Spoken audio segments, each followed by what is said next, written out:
ఇప్పుడు క్రీస్తు యేసులో నాకు ఏ శిక్షా విధి లేదు, దేవుడు నా జీవితంలో అద్భుతం చేశాడు, కాబట్టి నాకు ఏమీ భయం లేదని చెప్పాడండి.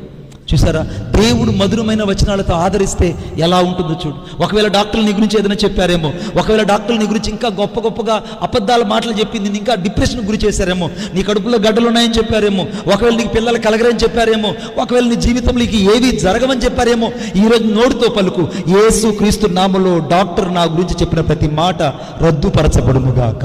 ఆమేన్. డాక్టర్లు నీ కోసం తయారు చేసిన ఆ యొక్క స్క్రిప్ట్ అంతా ఏదంటది స్క్రిప్ట్, నాతో చెప్పండి ఏదండి, మళ్ళా చెప్పండి. డాక్టర్లు నీ కోసం తయారు చేసిన ప్రతి స్క్రిప్ట్ యేసుక్రీస్తు నామములో డస్ట్బిన్లో నువ్వు వేయుదువుగాక.